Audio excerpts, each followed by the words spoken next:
Normalisation को लेकर कई बार हमारे जहन में सवाल आता है कि ये नॉर्मलाइजेशन आखिर कैसे होता है। तो अगर कोई इंटरेस्टेड है ये जानने में कि एफकेट का जो नॉर्मलाइजेशन है वो किन पैरामीटर्स पे डिपेंड करता है, क्या ये डिपेंड करता है एक्यूरेसी पर, नॉर्मलाइजेशन का जो मार्क्स है क्या ये डिपेंड करता है एक्यूरेसी पर, या फिर कितने हमने क्वेश्चन अटेम्प्ट किए हैं, या फिर टॉपर्स के मार्क्स हमारे शिफ्ट वाले, या फिर ओवरऑल। तो ये इन फैक्टर्स पे नहीं डिपेंड करता है। किन किन फैक्टर्स पे डिपेंड करता है वो इस फॉर्मूले ने हमें दिया। ये रहा वो फॉर्मूला। तो जिन्हें ये जानने का शौक है कि ये फॉर्मूला कहना क्या चाहता है, तो आइए समझते हैं इस फॉर्मूले को। ये नॉर्मलाइज्ड मार्क्स निकालने का फॉर्मूला है। इसमें थोड़ी सी मैथमेटिक्स का यूज है, वो तो दिख ही रहा है। तो हम देखते हैं ये क्या है। ये है मार्क्स ऑफ द कैंडिडेट, या फिर normalised marks of the candidate of ith shift. कई शिफ्ट होते हैं, आई जो है वो शिफ्ट दिखा रहा है, और जे है उस कैंडिडेट।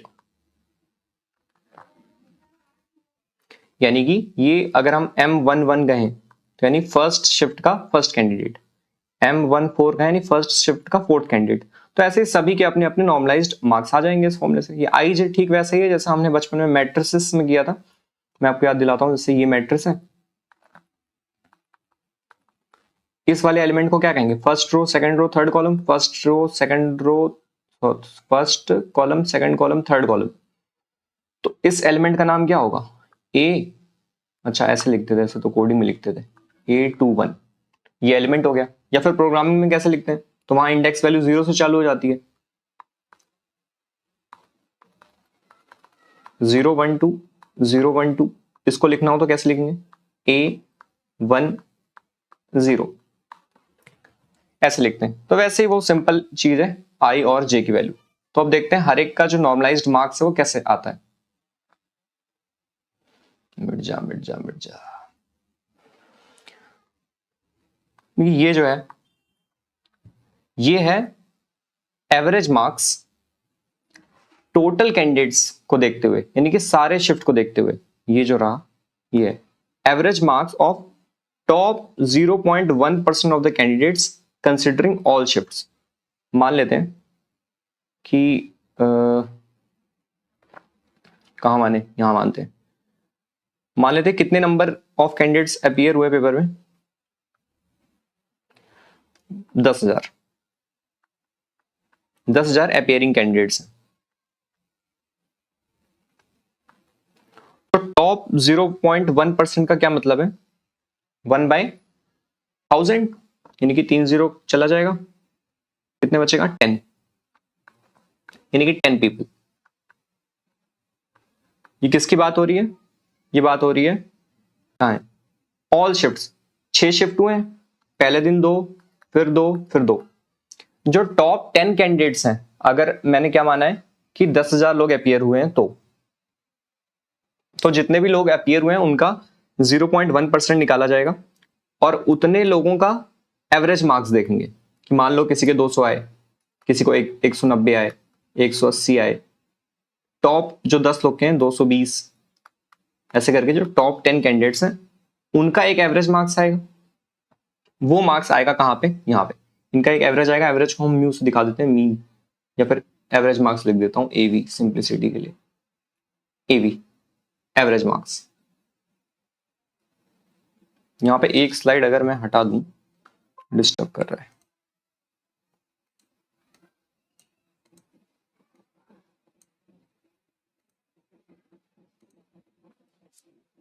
ये थे एवरेज मार्क्स किसके, उन टॉप 0.1% के कंसिडरिंग ऑल शिफ्ट।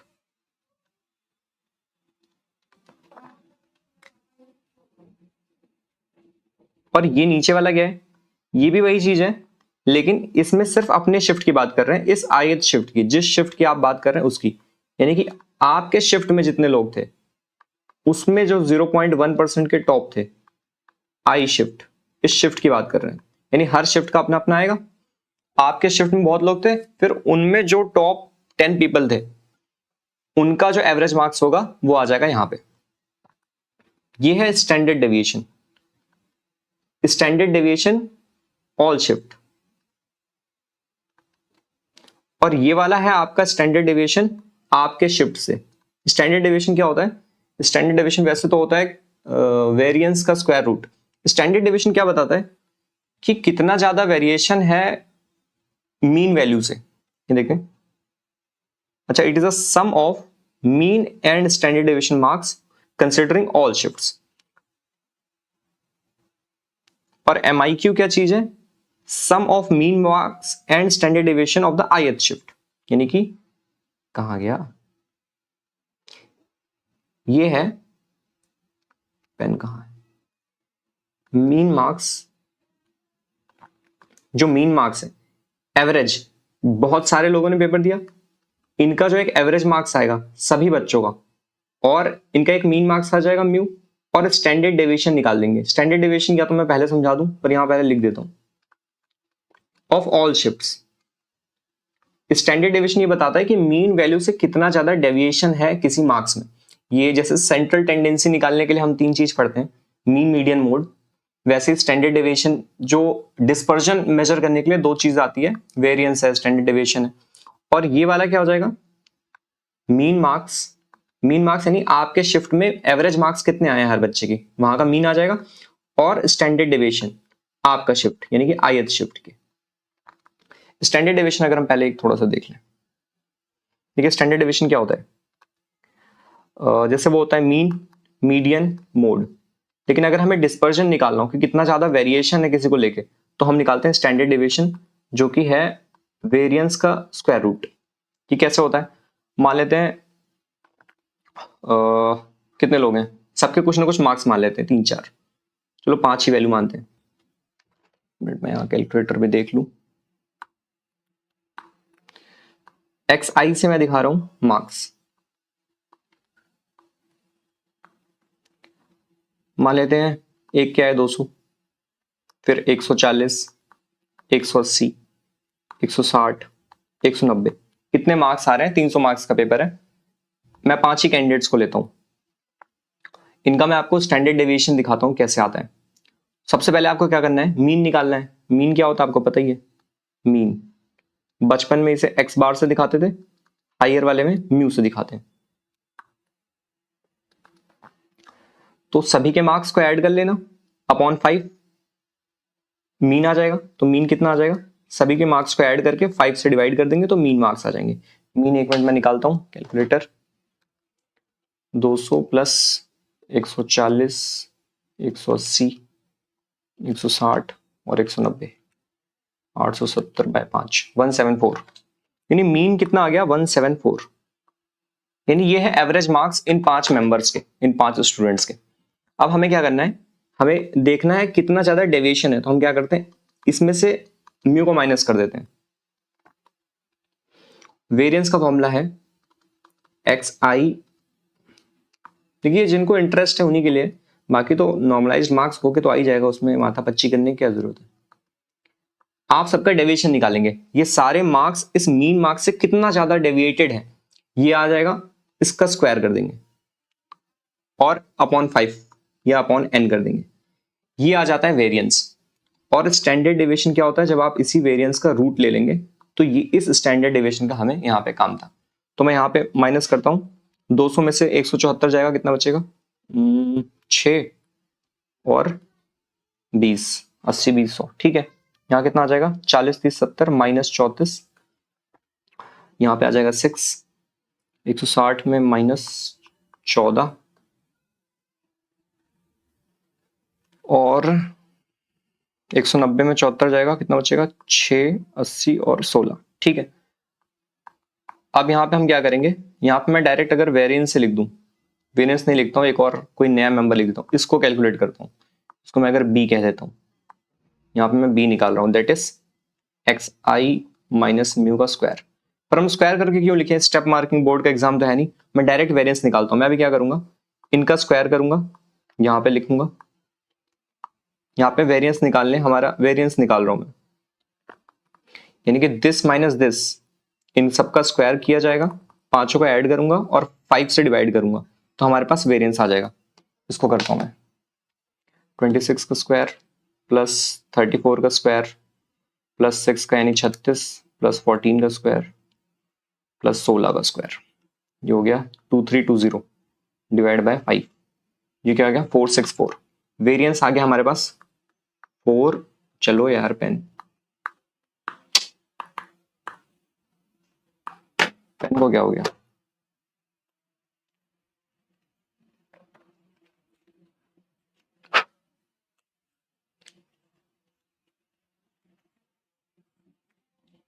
मैं सोचता हूँ एडिटिंग ना करनी पड़े तो एडिटिंग करनी पड़ती है यार। हाँ 464 आ गया हमारा वेरिएंस। क्या किया, सबका स्क्वायर करके डिवाइड बाय 5 कर दिया, और इसका अगर हम रूट ले लें, इसी का रूट ले लो 464 का, कितना आ गया 21.54, 21.54। This is the standard deviation और ऑफ दीज 5 वैल्यूज। यानी कि मीन से ये स्टैंडर्ड डेविएशन वैसे क्या होता है थ्योरेटिकल अगर हम देखें कि कितना ज्यादा डेविएशन है आपके मीन वैल्यू से और इसमें, तो यानी कि लगभग लगभग मीन से सब 21-22 मार्क्स आगे पीछे हैं। मीन वैल्यू क्या है, ये रही 174। तो ऐसे निकलता है स्टैंडर्ड डेविएशन। तो यही यहां पे ये निकालेंगे, ये हो गए स्टैंडर्ड डेविएशन। निकालेंगे कब, ऑल शिफ्ट को कंसिडर करते हुए, यानी कि सारे बच्चों का 6 शिफ्ट का सभी लोगों का मार्क्स लेंगे, एक मीन निकालेंगे, माइनस करके स्क्वायर करके डिवाइड करके वेरिएंस आएगा, वेरिएंस का रूट लेंगे तो वहां पे क्या आ जाएगा स्टैंडर्ड डेविएशन। सेम चीज यहां भी हो रहा है लेकिन ये सिर्फ अपने शिफ्ट में होगा। ये कहानी हो गई। ये वाली जो वैल्यू है वो है आपके एक्चुअल मार्क्स। चलो ये है एक्चुअल मार्क्स। ये क्या है, ये तो आपको पता ही है, ये सेम वही चीज MIQ, mean value plus standard deviation, कहां, अपने शिफ्ट का, ith शिफ्ट का, जिस शिफ्ट का आप में बैठे थे। ये कौन सी वैल्यू है, ये है देखिए जिस शिफ्ट में 6 शिफ्ट था, 1 2 3 4 5 6, सबका अपना अपना एक मीन आएगा μ1 से लेके μ6, जिसमें जिस शिफ्ट का मीन सबसे ज्यादा है, मैक्सिमम मीन कहां है, सम ऑफ मीन मार्क्स और स्टैंडर्ड डेविएशन लेंगे, shift having maximum mean and standard deviation in the considering all shift. ठीक है, यानी यहां पे मीन लेंगे जो सबसे मैक्सिमम है जिस शिफ्ट में, plus standard deviation of all shift. देखो इसको कोई करके निकालने मत लगना कि मैं अपने नॉर्मलाइज्ड मार्क्स खुद ही निकाल लूंगा। बस ये फॉर्मूला आपको समझाना था कि ये किन पैरामीटर्स पे डिपेंड करता है। तो ये इन पैरामीटर्स पे डिपेंड कर रहा है मेनली। अगर एक तरह से समरी का है तो ये किस पे डिपेंड कर रहे हैं, आपके जो नॉर्मलाइज्ड मार्क्स हैं ये टॉप 0.1% लोगों के मार्क्स पे डिपेंड करेगा ओवरऑल, और top 0.1% marks of your shift, of ith shift. Mean marks ये यानी कि सभी ओवरऑल लोगों पे डिपेंड कर रहा है, क्योंकि मीन तो वैसे कैलकुलेट होगा, और स्टैंडर्ड डेविएशन जो कि इसी का पार्ट है। यानी कि ये पूरी तरीके से एक्यूरेसी पे, कितने क्वेश्चन आपने किए, इन सब बातों पे डिपेंड नहीं करता। और ये फॉर्मूला जिस मैथमेटिशियन ने भी बनाया होगा बहुत ही ठीक ठाक सा बनाया होगा, जिससे कि जो वेरिएशन है बहुत अच्छे से पता चले और इक्वली डिस्ट्रीब्यूट होके एक नॉर्मलाइज्ड मार्क्स हर कैंडिडेट को दे दिया जाए। तो जितनी वीडियो बना,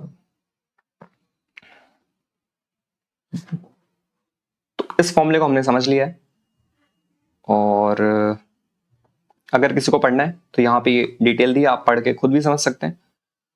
तो thank you, all the best, take care, bye.